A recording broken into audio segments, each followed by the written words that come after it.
everybody, and welcome back to another video. If you're new, you're really welcome, and it's so nice to meet you. I'm Jane, and my husband Mike is behind the camera. We're British, early retirees, debt and mortgage free, and living a thrifty, frugal and money saving life on a super tight budget here in Brittany in northwest France. And every Wednesday we open our home and invite you in for a mid-week money chat. And this week's is all about how to be frugal when no one else is frugal. And what we mean like that is it does sometimes feel like the whole rest of the world is just spending money whilst we're the ones who are a bit more cautious.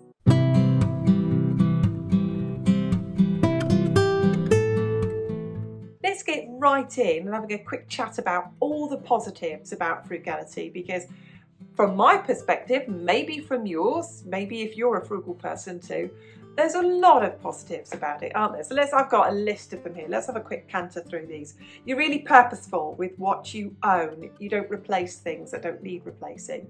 You're really purposeful with what you buy. You buy quality over quantity. You'll save up for something good. You'll keep it for years on end. You practice delayed gratification. You're not a child, you're an adult. You're in control of your own emotions. You never stamp your feet and say, I want it now. You wait for it. That's a really positive thing, isn't it? You're realistic. You're realistic about what you can afford. And because you don't use debt, if you can't afford it, you just don't have it. And let's go on to some more. You're really good at setting your own financial goals. You think them through. You talk them through. You think before you spend. You save up with savings pots or sinking funds. So there's no surprises. There's no sudden things like, oh, how am I going to pay for the tyres on the car? Or how am I going to pay for the car service? You've thought that through because you're a sensible, frugal person. You are prepared to wait. You are patient. You're prepared to save for what you want. And best of all, you live under your means, which means you are able to save on a very regular basis. So let's put those out there to begin with. All those wonderful, fantastic parts of being frugal.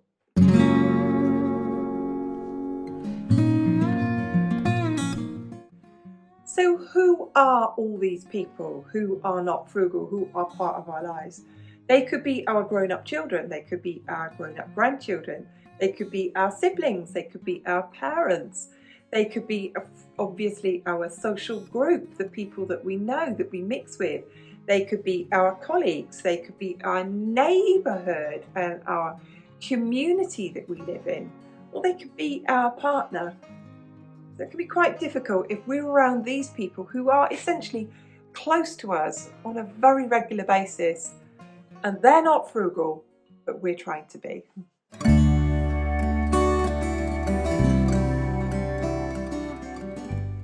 Now, you know and I know that being frugal and wise with our money and sensible and thinking about our spending is a really positive thing. But let's have a think about all those people out there, those people around us, many of whom are very important to us, and the problems that they might be having with us and the way we think and what we do. And it can sometimes look like this. People will say to you, you're not any fun. People might say to you, well, you're the odd one out. People might think that you're broke or you're skint in some way, and they will make ill thought out comments. They don't need to know everything about you. They may not be close to you, but they might make inappropriate comments. They'll misunderstand you in some way. They'll think that you're some kind of lonely person, or that you like to be on your own all the time, or you don't want to go to these events. Well, actually, that may not be true. You may want good notice of these events. You might want to be able to budget for them and social events, for example. You might be accused of nagging, especially if you're in a relationship with someone who's the spender and you're not the spender and you are the person who runs the budget, for example. They might say to you things like, oh, you're always going on about this frugal thing. You're always going on about this spend or not spending. People just might come out and criticise you. And it sounds often like this, like, oh, I wouldn't want to live like you live. Oh, don't like your life. Couldn't live like that. They will. They can just come out and say it.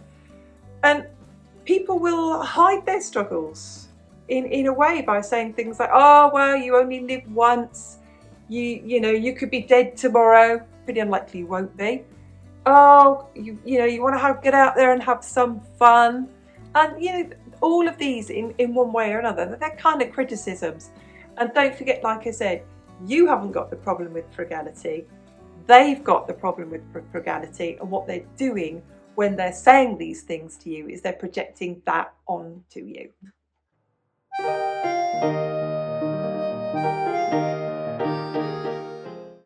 Let's now take a look at all of those strategies that we can put in place for staying frugal. And the first one, I think, is the most important, and I'm going to put it out there. It is absolutely okay to put yourself and your immediate family, whether that's you as a couple or you as a bigger family unit, maybe with you and your children, to put you first. You don't have to put your wider social group first. You don't have to put your wider community first. You don't have to put anybody else first. It is absolutely okay to put yourselves, your family unit first. It's okay, therefore, to have your focus on your goals, whether that's paying off debts, whether that's saving up for something, or whether that's putting money aside for retirement or paying off your mortgage. It is absolutely okay to think, okay, all of that out there, all of those things that people are projecting onto me, it's just noise. I'm not going to stop them. They're going to think what they think, but it is absolutely okay for us to put ourselves first.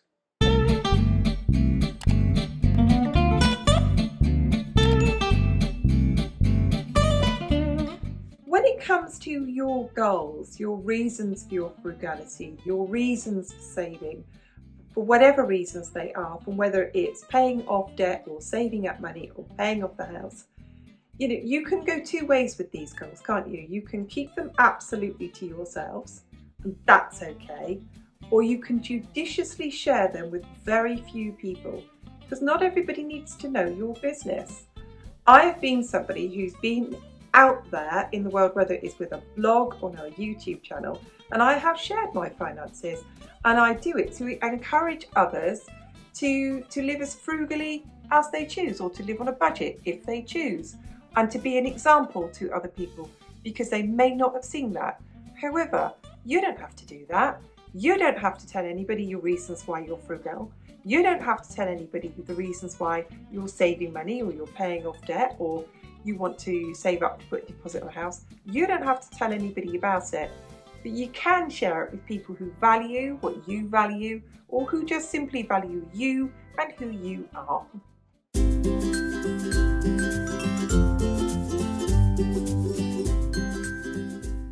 Let's have a chat now about the really difficult part of you being frugal if your partner's not frugal. If it's just not in them to be restrained, if they are spontaneous with their spending, or hey, let's go out and do this right now, if they are very different from you. And it's going to take some communication, isn't it? I mean, it really is important, if that is the case, that both of you agree on there is a written budget, and that you look at that written budget together. Even if you're the person who writes it, that other person is aware that there is a budget, and there is a budget for absolutely everything from our savings to our spendings, and that you keep running totals together. That you might have to say to them, okay, you've been out, you've bought food, can you give me the receipt please? Or can you have a look on your bank statement to see what that is? Because I need to take that off the running totals of how much money we've got left this month. You need to share with them how much you've got in savings and get excited about that. Wow, it's really good that we're on this frugal journey together now, because look at how our savings are growing. Look at how we've got the sinking funds now, and we're not going to need to use credit cards in the future. Share with them all the time. Look at how our retirement fund is growing. Share your pension statements if you're in the UK. Hey, look, we've had our pension statements through. This is looking really good as we're getting older every day. But, this is in our pension fund. Share that current account with them all the time.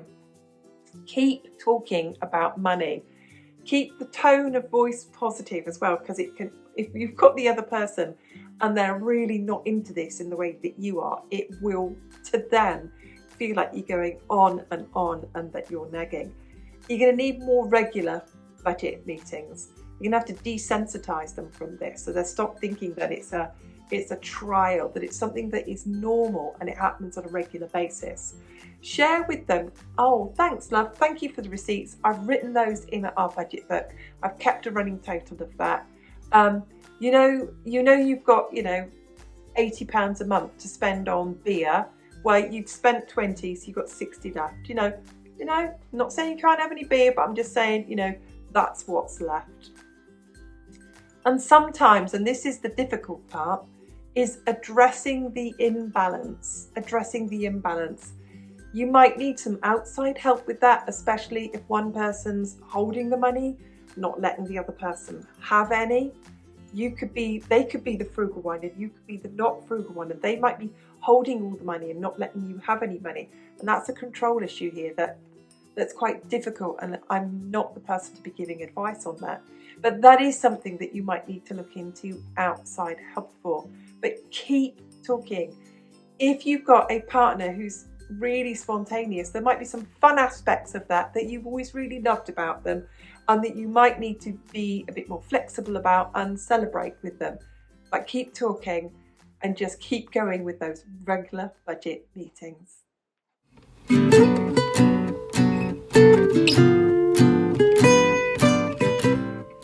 In the same way, you have to be careful about who you share your goals with.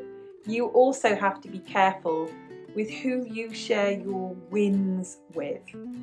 As frugal people, we're the people who save up for everything, who put money aside, who forsake the instant gratification. So we're not buying the takeaways, we're not going out for meals, we're not picking up coffees, we're not going through drive-thrus, we're not regularly buying things for ourselves, we're not spontaneously just buying clothes or things for the house, and we're purposeful and mindful with our money. And because of that, and we're regular savers, we are the people who do pay off the mortgage, who pay off the car, who save for a new car, who save to have work done on our house. And sometimes, instead of people sort of going, well, that's, I can see you've been frugal and now you've got the kitchen done. On the contrary, they can be resentful, and they can say things like, well, it's all right for some. So be aware of who you share your wins with. It's no business for them to know how you paid for that. They don't need to know. So be careful with that. And this is the part where you celebrate your wins, where you can sit back and reflect on the fact that everything you've got is bought and paid for, that you're living beneath your means, that you're saving money on a regular basis. That means that throughout the winter, that even if prices go up, you're managing to keep the bills paid and the lights on and the house warm enough and everybody fed well enough. And celebrate your own wins your way, but don't expect everyone to celebrate them with you.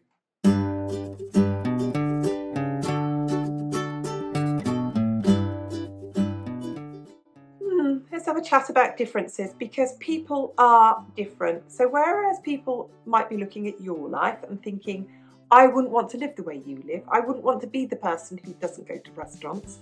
I wouldn't want to be the person who doesn't have a takeaway. I wouldn't want to be the person who doesn't buy new clothes weekly or monthly. Just remember, what's they're looking at you and thinking, I wouldn't want to live your way. You're looking at them and thinking, well, I wouldn't want to live their way. So we're equally different. Let's think about the way that we react to other people as well. As adults, we have shrinking and changing social groups all of the time. You might get along with some people, you might not get along with other people, and that's okay. We know as adults we can often go weeks and weeks and weeks, sometimes months, without seeing friends because we're busy working. So if that's the case, we really don't need to worry about what they think of us, because it doesn't really matter, does it? We also have to understand that in life we have lots of acquaintances who can be friendly, but that doesn't make them our friends. Your real friends don't care if you're frugal or not. Your real friends will say, yeah, I'll come round your house for coffee, or I'll tell you what, come round to my house for coffee, we'll have a chat and we'll have a catch up. They do not need to be the people who say, well, if you're not going to come out to a restaurant with us, we're not going to be your friends, because friends are not like that.